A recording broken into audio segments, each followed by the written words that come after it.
Hey guys, Dr. Nelson here from Carolina Active Health. Today we're going to cover stretching the psoas versus the rectus femoris. So both are hip flexors. We covered in a video earlier how to kind of distinguish whether your rectus femoris or your psoas is a little bit tighter. Now once you found that out, we can kind of target which one we need to stretch a little bit more. So to start off, get into a kneeling position.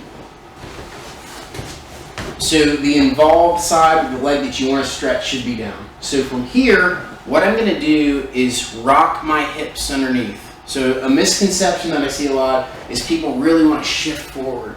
You don't really have to do that. So if I'm isolating my psoas, I can stay right in this kneeling position.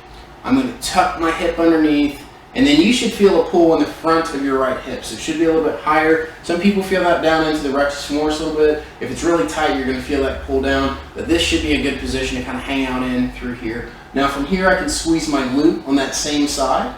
If I really need to, I can also take my right hand to that same side hand and really reach over, and that's going to get that whole fascial plane from shoulder, kind of lat, all the way down into the side of your hip.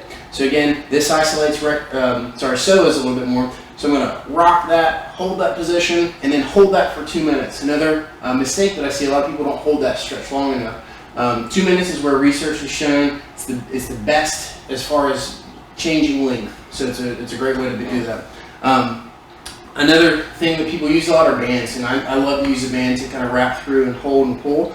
From that position, the band creates a little bit of joint distraction, so I like to stretch that way, but not everybody needs to. Think of that as the cherry on top, so it doesn't have to have that to get an effective stretch. Another way that we can stretch our rectus femoris is in that same position if I think of just pulling my leg up. So if I hold in this position, or if I'm using a wall or couch or a table, whatever that might be, but I'm pulling that knee into flexion, and then I can still rock my hips. Again, that's going to isolate the rectus femoris a little bit, so that should pull a little bit lower down into your leg. Same rules apply, so you can hold that for 2 minutes. We call that couch stretch. So those are different ways you can isolate psoas versus rectus femoris, and I hope that helps.